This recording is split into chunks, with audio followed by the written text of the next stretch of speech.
If you need a friend, call me. Oh yeah, yeah. Call me.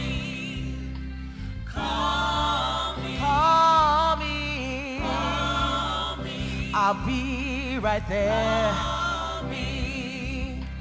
Call me. Anything you need, call me. Just lean on me. Call me. If you need a friend, call me. Oh, call me. Call me. Call me. Call me.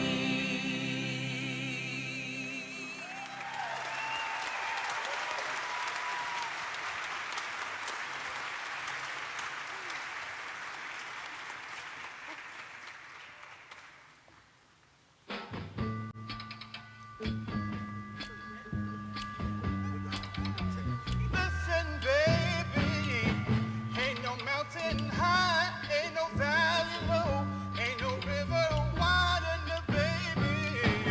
If you need me, call me.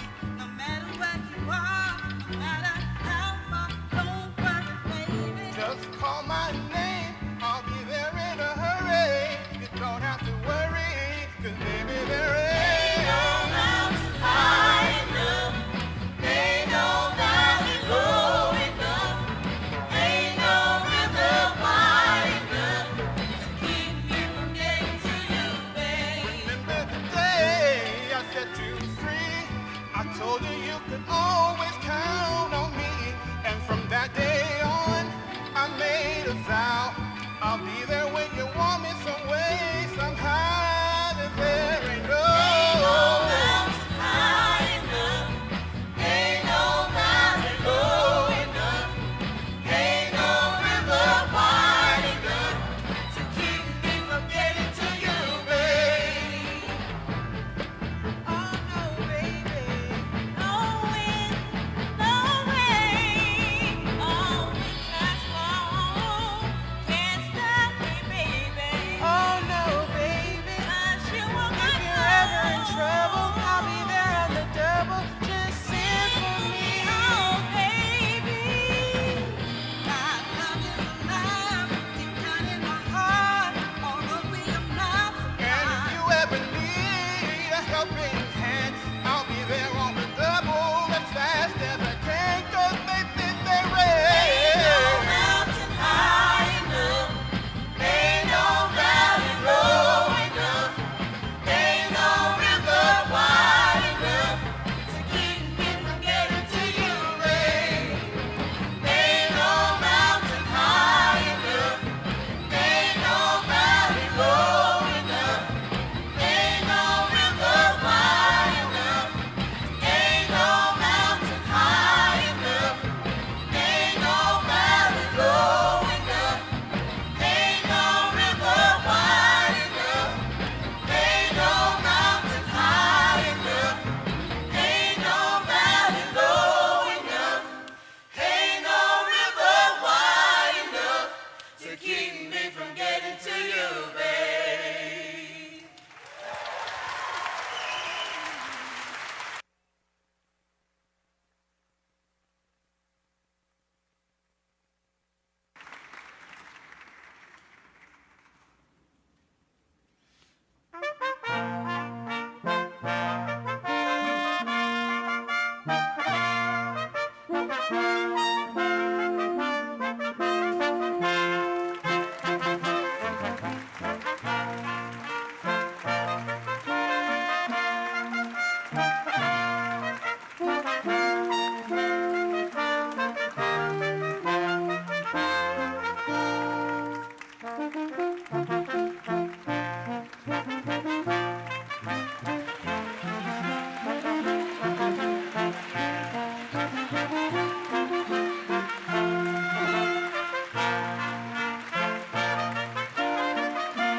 Thank you all and welcome to the 2024 State of the City Address. I am Councilwoman Jamie Torres and I'm proud to represent West Denver District 3.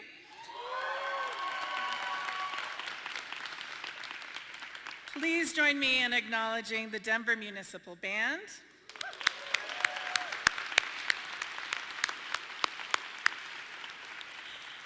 And please rise as you are able. It is my honor to introduce the presentation of colors performed by representatives from Denver's Department of Public Safety.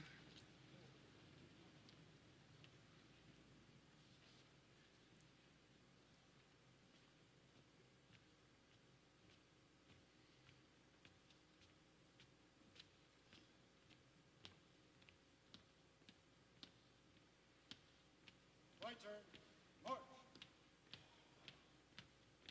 Honor guard, halt. Thank you all. Stay standing, please, and welcome an amazing voice to sing the national anthem, Yasmin Hunt.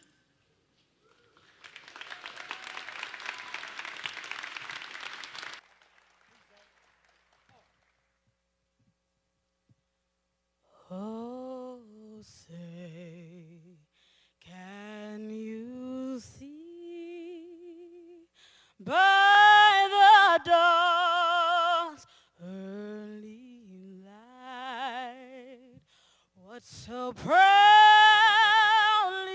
we hailed at the twilight's last gleaming, whose broad stripes and bright stars through the perilous fight o'er the ramparts we watched were so gallantly streaming, and the rockets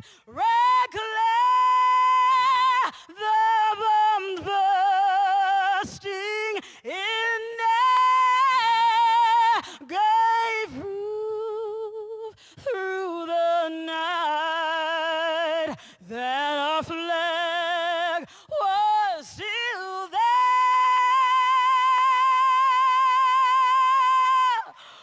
Oh, say, does that star-spangled banner yet wave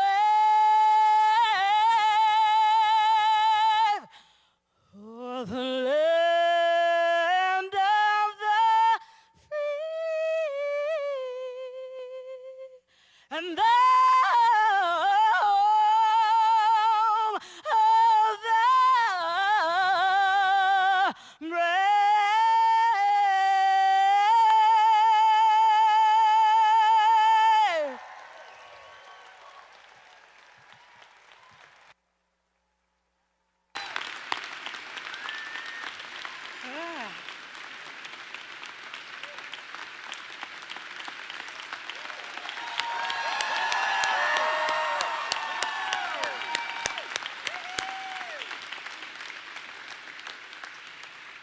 We are awake now.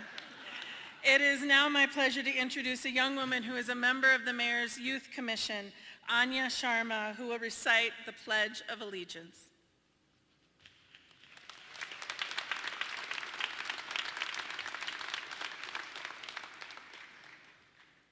I pledge allegiance to the flag of the United States of America and to the republic for which it stands, one nation, under God, indivisible, with liberty and justice for all. Order, arms. Mark time, march. Right turn, march. Forward, march.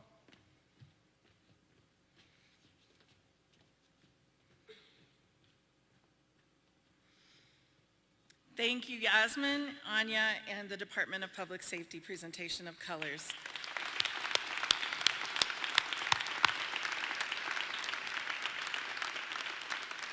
Please take your seat.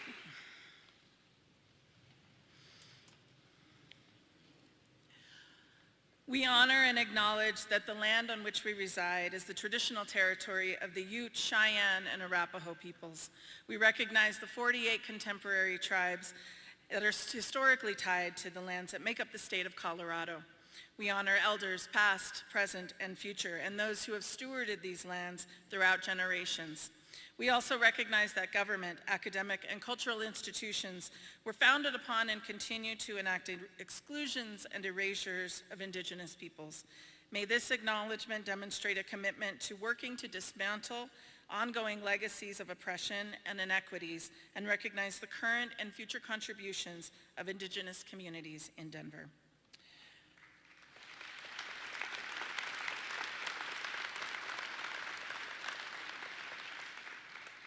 One of the reasons we have an amazing city is because we also have amazing elected officials.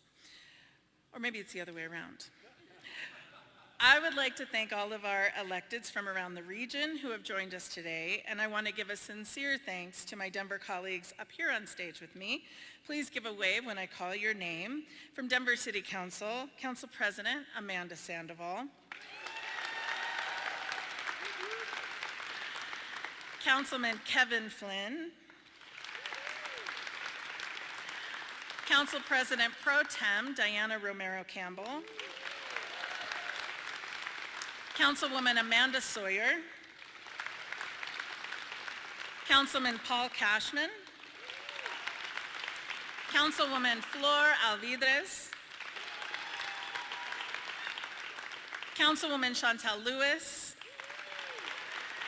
Councilman Darrell Watson. Councilman Chris Hines. Councilmember Stacy Gilmore. And Councilwomen at Large Serena Gonzalez Gutierrez and Sarah Parody. Presiding Judge of Denver County Courts, Carrie Lombardi.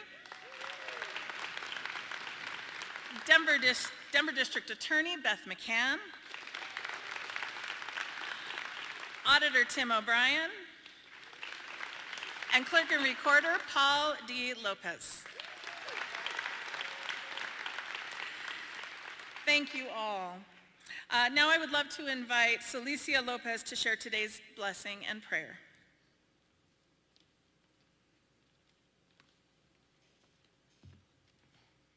Good morning, friends and community.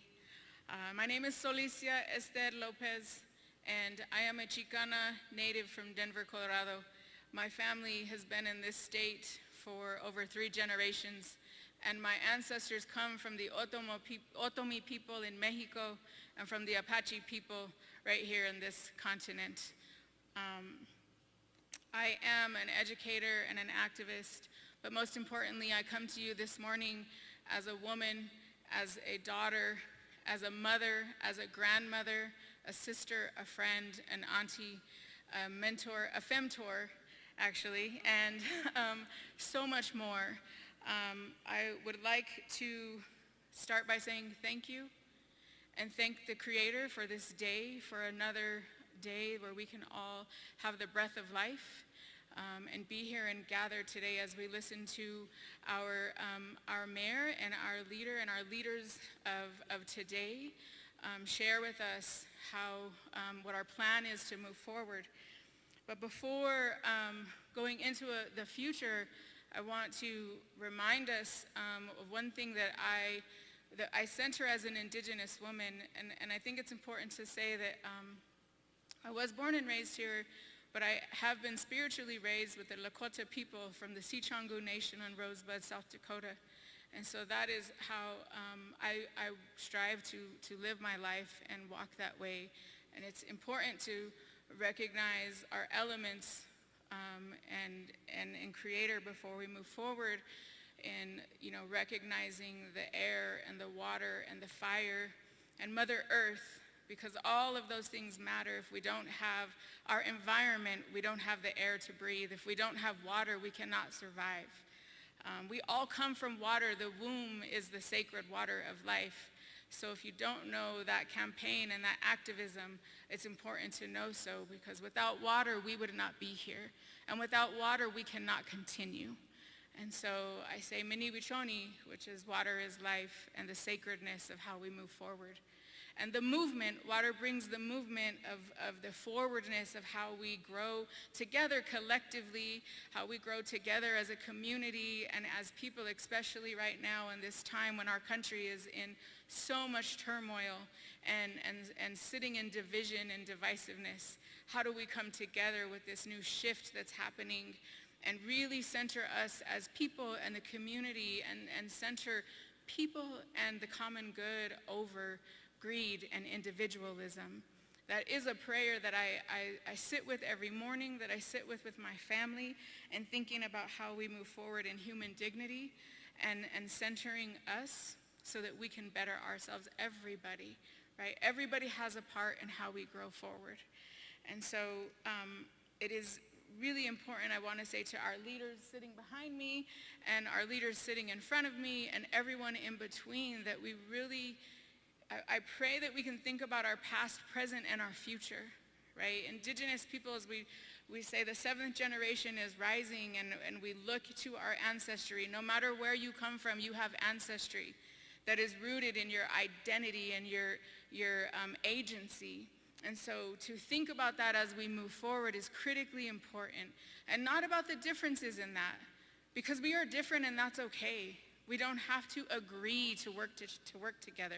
We don't have to agree, or I don't have to necessarily love somebody to work with them.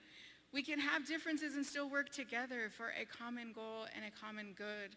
And that is the prayer that I ask us to be centered in today and the days forward as we move into the future, so that Denver can be the best city that it can be for all of our future generations. For my grandson sitting at home who can have an education, he's 3 years old, and I'm terrified for his future if we can't come together, right? But not only him, his future generations, all of us thinking forward so that we can create and leave a path that is genuine and centered in love and centered in human experience and dignity. And so those are the words that I want to leave us with, really, is thinking about our past and our present, which is right now, and we have the ability to act in a human way, in a dignified way, and then our future. Because the way we show up today is the way our future will receive us. And so with that, I say thank you.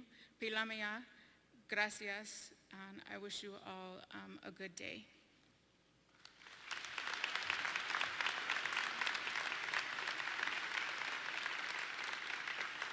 Thank you so much, Solicia, for that blessing.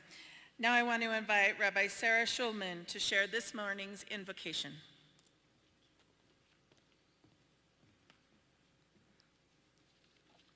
Good morning. I'm Rabbi Sarah Schulman of the Hebrew Educational Alliance here in Denver. God and God of our ancestors, I ask that you bless Mayor Johnston and the esteemed members of Denver's City Council, that they may continue to find their home and their service to this city. Home, as they have found a home for thousands of our residents. Home, as they have helped us to feel safe under our roofs. Home, as they have inspired us to reconnect with our neighbors and our purpose. Mayor, I want to personally thank you for being there for the Jewish community of Denver after the October 7th attack, and for all people who are suffering. Your presence reminds us that we are all worthy of a home afar and right here as respectful neighbors of this city. In Hebrew, the word for home is bayit, which in the rabbinic tradition refers not only to the physical structure, but also to the person who keeps the household. We all know that a home is more than brick and mortar, even while the physicality of a home cannot be underappreciated. I want to bless you, the leaders of this city, that as you continue to build homes, you recognize the power of building up people, that you are strengthened by courage and gratitude and not afraid to dream. May you be elevated by the stories of people who fill the homes and jobs you create, including people in this very room. In Jewish tradition, before we settle into a new habitation, we bless it by hanging a little mezuzah on the doorpost as a symbol of protection, holiness, and authenticity. Mayor, as you get ready to serve the second year of your term, I offer you this mezuzah as a reminder of the blessings you have and will bring into the lives of so many people and families in this city. May the city that you support each day as a leader be a place of protection, of joy, and of health for all its citizens, including you. God, bless our home, our city, and our leadership. Grant our mayor and elected officials the insight to lead, to hope, and to listen. May your courage as guardians, decision makers, and homemakers of our city lead to justice and help us all to find peace. And let us say, Amen.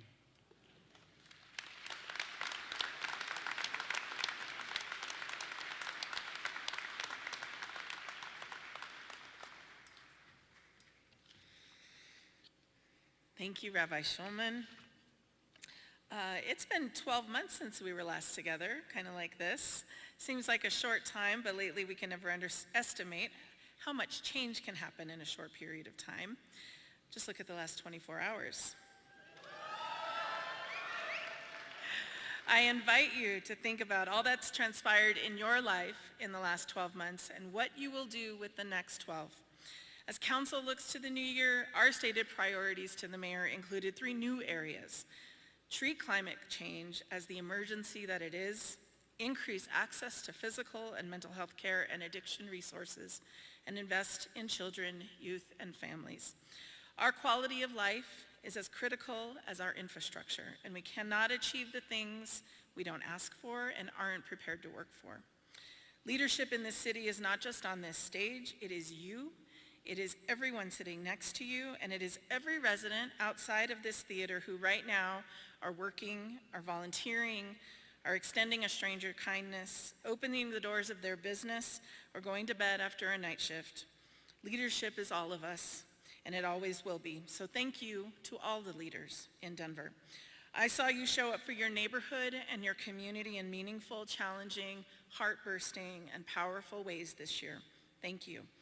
Now, let's see what we've accomplished as a city this year.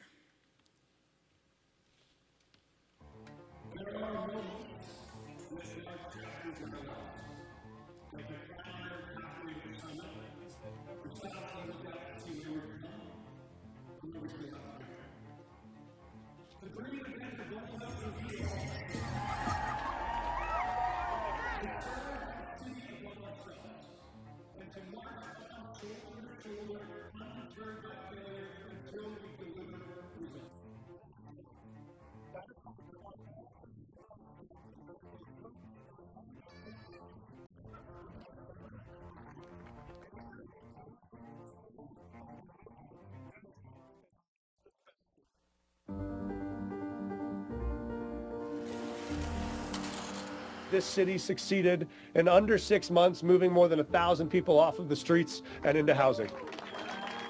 We accomplished something powerful in 2023 because we live in a city where we believe hard problems are solvable. And we believe we are the ones to solve them. And we will not turn our back on those who need us the most in their most difficult hour, most difficult day. Public safety is a project that all of us own. It is not something you do just with a badge and a gun. It's not something we just rely on our law enforcement to do. It is something that we as a community do together. The opposite of crime is not safety. The opposite of crime is joy. So what we want to do is really deliberately sow joy on all of the streets.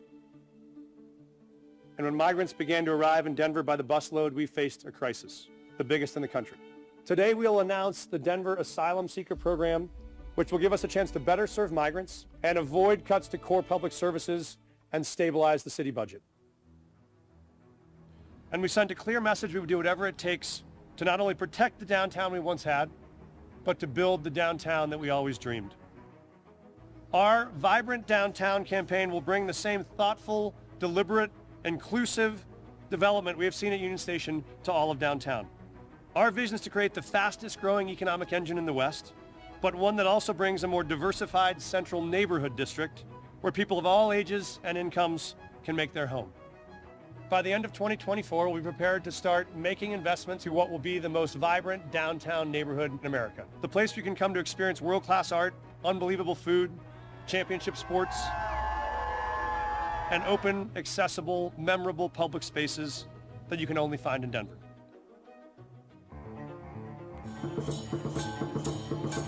City of Denver, how you doing? It looks great. We get to welcome you on the first ever direct flight from Dublin to Denver. You were a part of history here. 1, 2, 3, Denver! We can chart a new course for what is possible, and that starts today. And we're ready to get to work.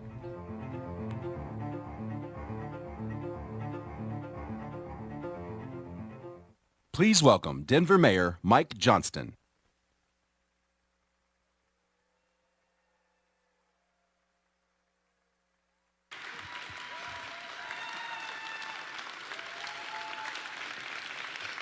Thank you. Thank you so much. I was kind of hoping you would do that after the speech, as opposed to before the speech, but I'll take it in stride. Thank you. I do want to echo a deep gratitude to all of our federal elected officials and state partners who are here, and of course to our city officials and our council. I do want to say a special thank you to former President Torres, who's been an incredible partner to me in my first year in office.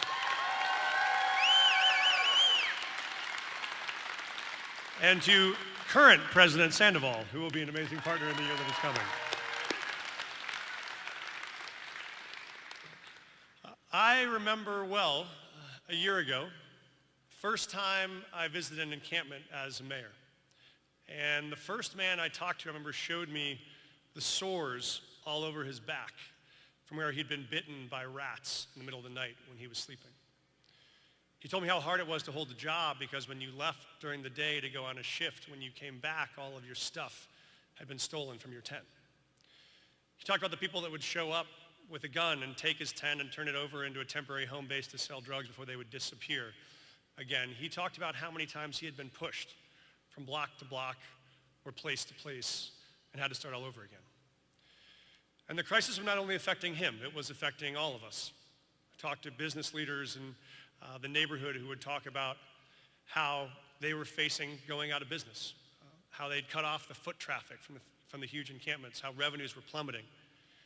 We had a post office that notified they might have to shut down service because they couldn't get people in and out of the post office. We had hospitals who had a hard time getting people in and out of their hospitals as patients. Some blocks of downtown, we had more tents than we had businesses. And the encampments were magnets for crime, including a young high school grad from this city who was an Army veteran who got shot in the middle of the night while he was in a tent trying to take care of his sister. To many, there was no problem that seemed more unsolvable than street homelessness. Many cities had given in or given up, believing that after COVID, homelessness and encampments were the new normal for every American city. There were 1,000 reasons people said we couldn't succeed. No Denverite will want to accept a new facility to house the homeless in their neighborhood. You can't find enough land or units to solve a problem this big. Construction timelines are 18 months, not 18 weeks. Or people want to be homeless. They wouldn't take housing even if you offered it to them. But in those stories, we saw hope. In every conversation, we found neighbors who wanted to help. In every tent, we found a person who just needed someone to believe in them. We believed that no one was unredeemable and no problem was too big for a city committed to change. So we went to work. We listened to neighbors at more than 60 town halls across the city. We called on leaders from all sectors to help, including faith leaders and nonprofit leaders and business leaders, and we called on unhoused neighbors themselves to be partners. We partnered with this courageous city council to identify, build, and open 1,200 units of transitional housing in 8 different council districts across the city. And at each of those sites, we offered the wraparound services people need. Thank you.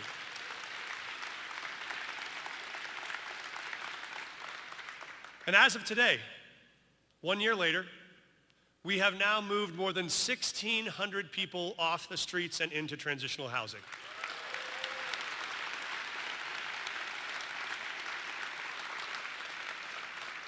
In these last 12 months, Denver has housed more people faster per capita than any city in America.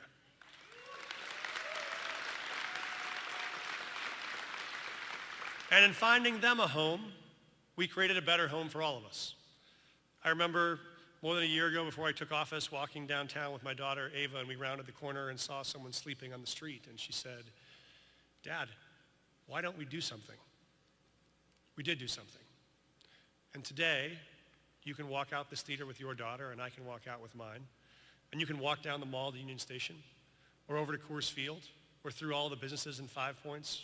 You can walk past that post office or to the Denver Arts Complex or the Convention Center or the Civic Center Park. And when you make that walk today, you will not see a single tent or a single encampment in all of downtown Denver.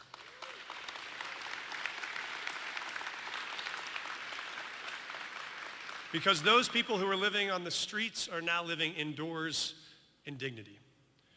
A dream that seemed impossible a year ago, that we could find a path to end street homelessness in the next 4 years, now feels more possible than ever. And this year we will mark a major milestone towards that goal, to end street homelessness by focusing on one of our most vulnerable populations, and that's veterans. Those who have risked their lives for our country deserve the decency of stable housing.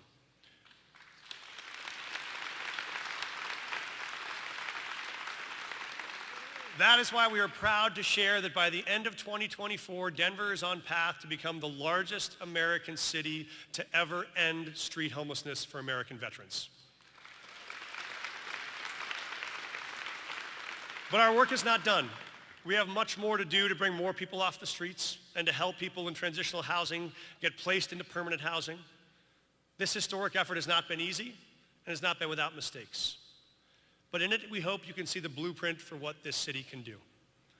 We will be bold about what is possible and humble about what it takes to get there. We will be relentless in our focus and collaborative in our process. We will make mistakes from sprinting, but never from standing still. We may fall short by dreaming big, but never by thinking small. Because I would always rather be disappointed by believing in each other than affirmed by doubting each other.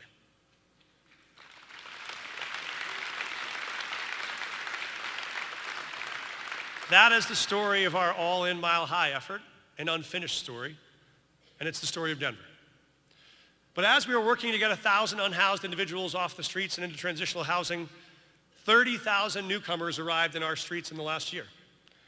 Many of them arrived in the middle of winter with sandals and a t-shirt, hungry and thirsty and tired, without money or a job or shelter. Individuals like Daniela, who was a school teacher in Venezuela, and her husband, who owned a small plastics manufacturing company. He had made the mistake of speaking up against the government in Venezuela, and for it had been arrested multiple times, imprisoned, and their family had been threatened. So after the last arrest, Daniela decided it was time to leave. She and her husband took their 9-year-old daughter, left their business and their home and everything they owned, and walked 3,000 miles to America. They carried their daughter through the treacherous Darien Gap, more dangerous than Colorado's most jagged 14ers, holding tight to her daughter's hand on those faces where hundreds of families had fallen over the edge. And holding tight to her daughter in the middle of the night in those places where thousands of young girls had been sexually assaulted by cartels in the drive to get to America. When she crossed the border, like many, she did not intend to come to Denver, but was sent here by a governor who thought that brave newcomers would challenge our humanity. They would break us. They would divide us. He had decided they weren't people, but problems. In this crisis, Denver saw not problems, but possibility. The people of this city responded in heroic ways. With the partnership of City Council, the leadership of President Torres, and now President Sandoval, we rose to the occasion. Working with incredible nonprofit partners like Yoli Casas, who I see is here tonight from Vive Wellness, like the Highland Moms, people who stepped up. They cooked food for families. They cleared out their closets for clothes for families. They even welcomed families into their homes. And city employees stepped aside from whatever their current job description was, and they stepped in to do what this city needed them to do. Setting up intake systems, opening shelters, providing meals and transit, launching legal clinics, placing people in housing, and finding them jobs. In this moment of crisis, our city employees were the highest ideal of public servants. And they, today, among all, deserve your applause.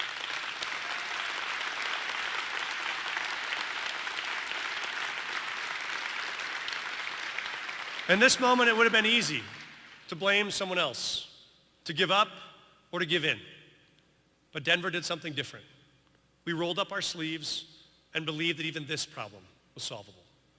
We put thousands of people through free legal clinics to get work authorization. We moved thousands of people into housing, and we launched the country's first asylum seeker program that helps our newcomers get what they need most, a job. Our program helps newcomers caught in a broken federal immigration system where they may have to wait 7 years for a court date without the ability to work while they wait. We found a new path, helping every newcomer in our program apply for asylum, then while they were waiting those 6 months, get access to the skills they need to enter the jobs that Denver demands. Our program, in partnership with Centro Trabajadores, helps them learn English, develop financial literacy, choose a high-demand career that Denver employers can't fill, earn career certifications, get the on-the-job work experience, so when that work authorization comes through, they are ready.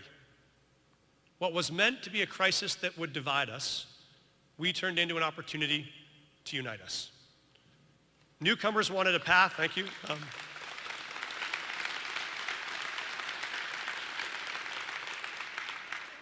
Newcomers wanted a path to get a job and support themselves, and support their families, and support our city. Our businesses were desperate for a talent pipeline of committed workers who could fill those jobs that were hardest to fill. So we built a program to do just that.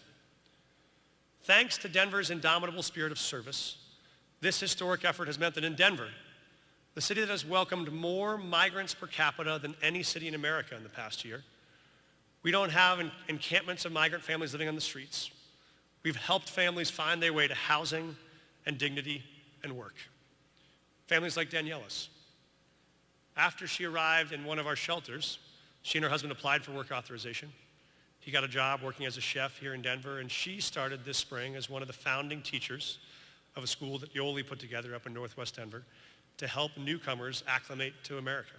Some kids who've been out of school for years didn't know the systems or the structures, the routines. She was that teacher to be the first face to help welcome them to Colorado. And she's not done yet. Now, this fall, she will start as a paraprofessional in the Denver Public Schools, helping students across this city begin their journey here in Denver.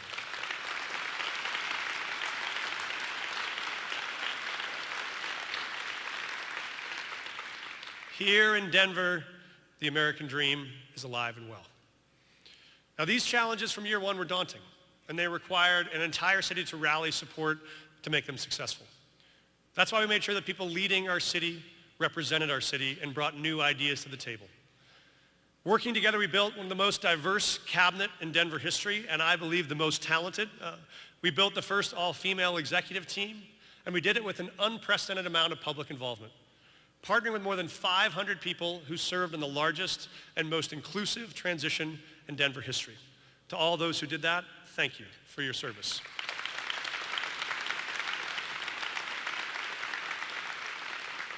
Our work is not done, but our progress is dramatic.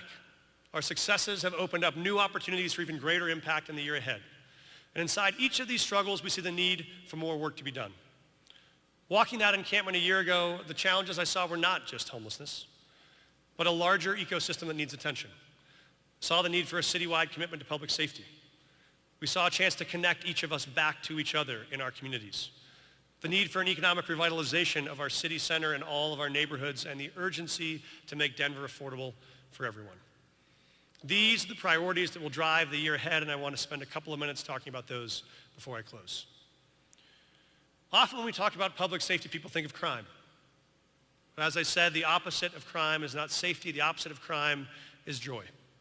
What we want for our city is a place where every neighborhood is brimming with joy, where your kids can ride their bikes, or you can go out for a late night run. Your mom can walk to and from the store and never once have to worry about her safety. That's why we've launched an ambitious plan to make Denver the safest big city in America. We've held council meetings, thank you. We've held community meetings and council meetings in every council district to listen to residents about what our neighborhoods need. And the feedback is clear, that safety is about more than police work. It's about social work and economic development work and educational work. It's about street lighting and arts activation and youth summer jobs. It's about all of those things working together that make communities vibrant. That's why we started by putting 700 young people to work this summer through our Mayor's Youth Works program. We will launch 25 community events and pop-up activities this summer that bring joy and vibrancy to streets that could otherwise be dark and dangerous. We have aggressively targeted auto theft. Thank you. We have aggressively targeted auto theft through license plate readers, easy vehicle registration, enhanced deterrence, and swift investigation. We've started an Office of Neighborhood Safety for the first time to align all the services that make our communities safe and vibrant without needing an officer. And it makes it easier for communities to engage with city services without the pressure of a law enforcement contact. We will also step up patrols in places where the risk of crime is high, knowing that when a patrol officer visits a site for even 10 minutes, the likelihood of a crime happening on that site over the next 2 hours goes down dramatically. But we also know the best way to stop crime is to prevent it. And the best way to prevent crime is to build trust. So we will start a new practice of trust patrols, where officers can get out of their patrol car and walk through neighborhoods and talk to someone in a business or a rec center or at a public event and ask them what's working, what's not, what can we do better. By the end of next year, we will have run more than 6,000 trust patrols in neighborhoods all around the city. And anyone who has a business or an event that wants an officer to come by and be a part of that trust building, you can ask them anytime on our city website, because a more trusting city is a safer city. And the great news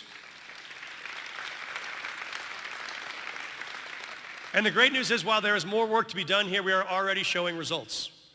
After a hard decade when Denver had the highest crime increases of any major city in America, these strategies are already making a difference. Crime is already down. Auto theft is down 31%. Shootings and homicides are down 27%. Property crime is down nearly 30%, and we are just getting started.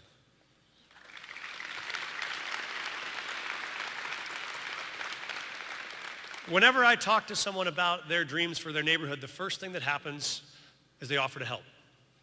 With every challenge we have faced this year, we have seen the overwhelming evidence of Denverites called to serve. Whether it was getting up early to cook breakfast for 20 migrant families or showing up to prepare toiletries for someone moving into their first unit off the streets, what has remained clear is that Denver is a city motivated by a spirit of service. We all believe these problems are solvable. We all want to do our part. And we know that we are far more powerful when we work together in service of a purpose bigger than ourselves. My wife, Courtney, has shared that same deep call to serve others. We first met as school teachers in the Mississippi Delta, and when I went on to be a teacher and a school principal, she served as a teacher and a social worker, a therapist, and then as a district attorney protecting those who are most at risk. When we took the oath of office a year ago, Courtney had a vision to bring Denver together around that spirit of service. So today we are proud to launch the effort she is committed to make part of our legacy. This program, Give 5 Mile High, is based on a simple idea. We all can serve, and our city is better when we do. We will ask every Denverite to give 5 hours of their time each month to serve our city and our neighbors. Each month we'll focus on a different citywide need and partner with nonprofit organizations across the city to make it easy for every Denverite to serve and to serve together. On the third Saturday of every month, we'll host our Give 5 Mile High Service Day, and we will start in August with a partnership with Denver Public Schools to ensure that every child is ready to start school with the resources they need to succeed.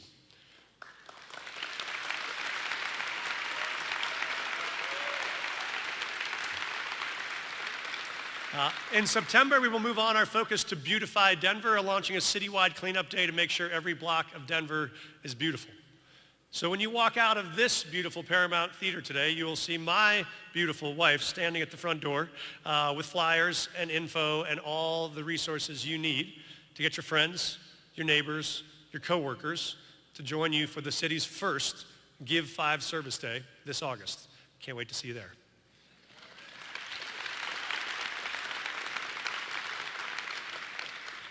More than 100 years ago, this majestic Paramount Theatre opened, designed by Temple Buell. It's a historic icon of the Art Deco era, and when it opened, 20,000 people gathered outside to celebrate the art and the life that they knew it would bring to downtown. We wanted to host this State of the City here today to join the chorus, now more than 100 years running, that this can be the heart of the most vibrant city center west of the Mississippi.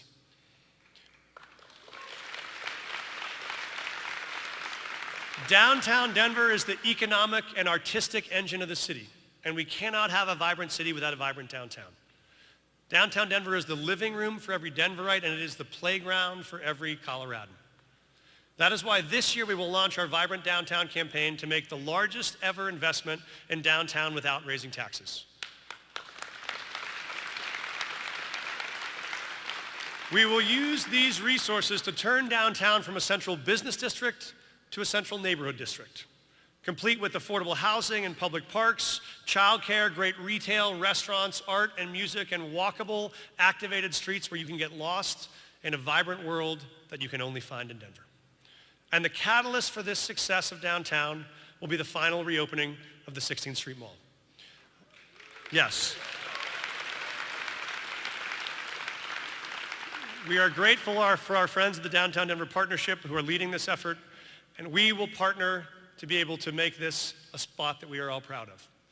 All of us has a memory of the 16th Street Mall. Every Denverite has one. I remember playing street chess out on the 16th Street Mall when I first moved to Denver as a young person.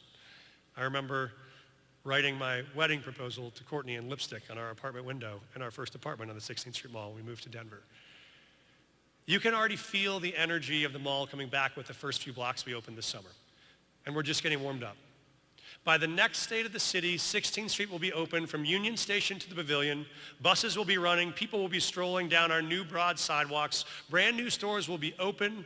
And a whole new generation of Denverites will be coming down to make a whole new generation of memories.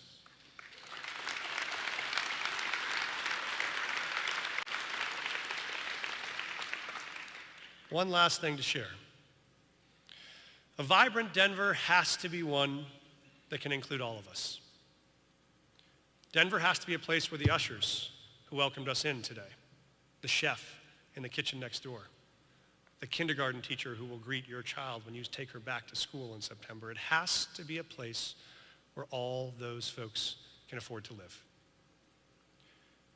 Tonight, somewhere in Denver, a girl will wake up scared in the middle of the night and walk into her mom's room, expecting to find her fast asleep. And she won't be.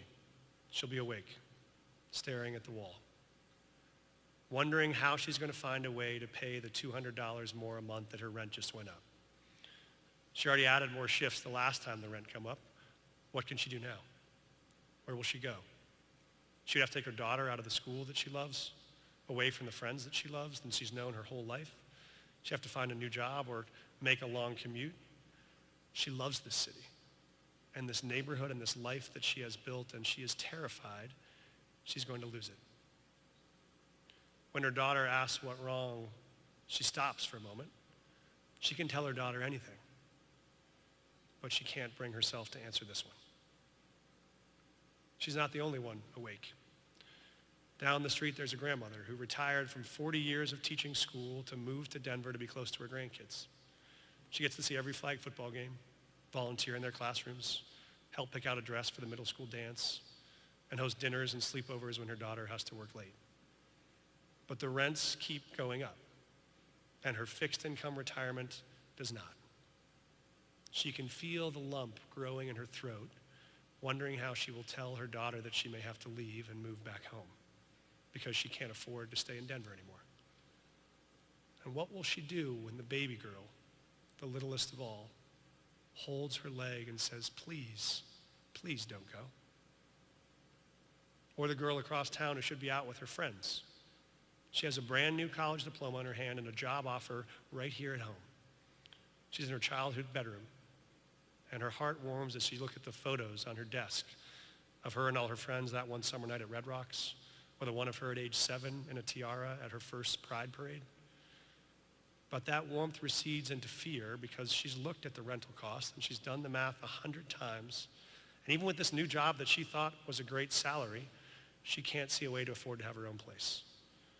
And if she can't afford to rent here, how would she ever be able to buy a home here? Maybe she should take the other job offer somewhere in the Midwest where it might be cheaper. But her dream was always to come home, to raise her own kids here, to watch her kids do mutton busting at the stock show, to watch their desks fill up with the photos you can only get in Denver. But she suddenly feels alone, like her hometown has left her behind. There will be all the same doubts about this hard problem that we've heard about the others. The problem is too complex. Solutions are too expensive. This is just what happens when cities grow up as they become unaffordable. People don't want affordable housing in their neighborhood. But our commitment is to see every problem as solvable and to stay at it relentlessly until we find a way.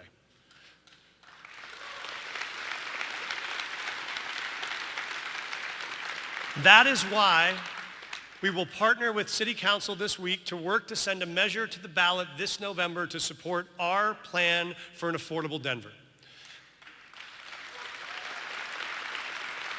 This measure, funded by a half-penny sales tax, would only cost Denver families about $2 a week, but it would put us on the path to bring on the 45,000 units of affordable housing we need to fill our entire gap of affordable housing over the next 10 years. If we want to keep the mom and the grandma and the college graduate in Denver, we can. But we have to choose it, and we have to fight for it. This November, I will ask you to choose it by voting for an affordable Denver on your November ballot.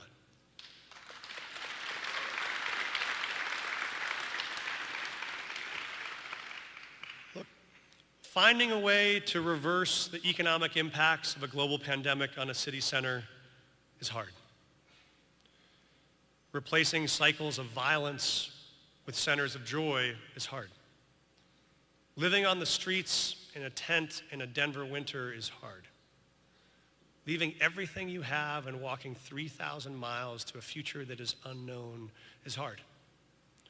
And finding the resources and strategies to bring on enough housing to keep a growing city affordable is hard. But if there is one thing we've learned in the past year, it is that the single hardest problem we will ever face is the belief that we can't solve these problems at all. Once we have defeated that, anything is possible. In these uncertain times, the world will flood you with examples of hatred and division and dysfunction. It will ask you to doubt. It will tempt you to distrust. It will invite you to pass judgment. It will beg you to walk away. In those moments, you will long for proof that we are right to believe in each other, that we are right to think we can find a way, that we are right to trust that we can try one more thing, one more time that we haven't tried before, and then break through. In those moments when your friend or your neighbor or your parent has given up, let them look to Denver and see that those problems that have torn other cities apart have brought us closer together.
this diverse body, which truly reflect the communities that make up our great city.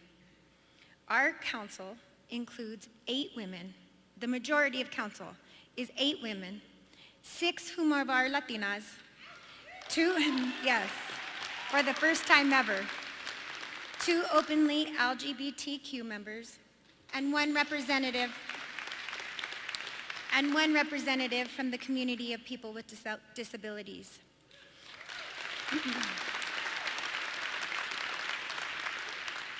Each member is a dedicated, thoughtful, and passionate public service. And I would also like to say, thank you, Councilwoman Torres, our steadfast leader over the past 2 years. She navigated 2 distinctively different administrations, guided a cohort of 6 new council members through some of the most challenging times in our city's history, which the mayor addressed, a homelessness state of emergency, and a migrant crisis, all within their 6 months. Mayor Johnston said a few weeks ago, as Jamie and I and the mayor met, it's hard to get credit for non-stories. And that's what President Torres did. She had non-stories, and it's really hard. Let's give her a round of applause.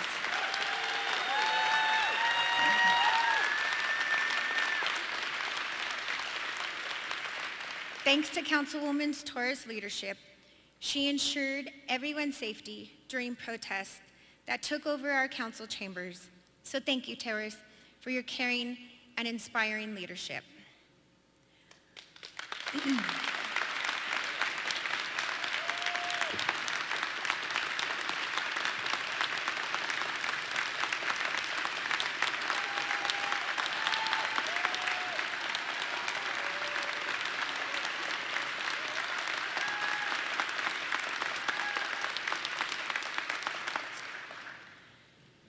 One of my favorite quotes from literate laureate Rabindranath Tagore says, "I slept and I dreamt that life was joy. I awoke and saw that life was service. I acted and behold, service was joy." As we look to the year ahead, I am confident we will rise to the challenges facing Denver. Thanks to the remarkable elected public servants up on this stage who serve and serve with joy.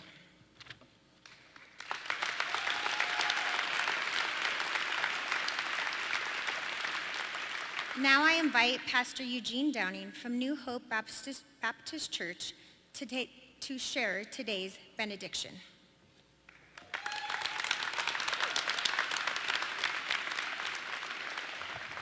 What an inspiring way to begin a week, am I right?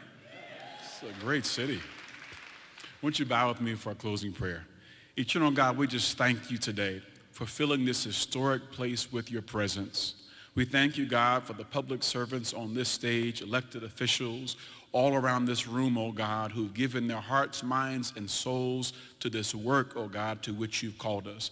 And we thank you, Lord, for this mayor of this great city. We thank you for his courageous, compassionate vision.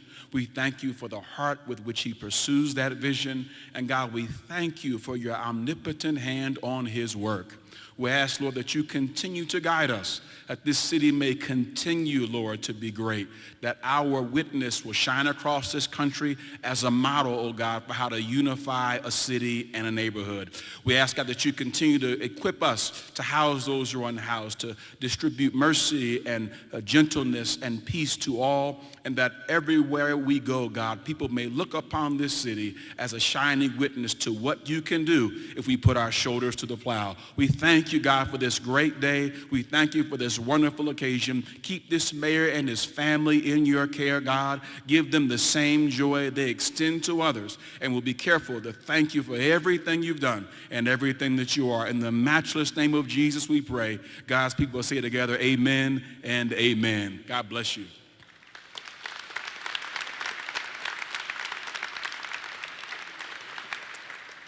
Pastor Downing, thank you so much for those uplifting words.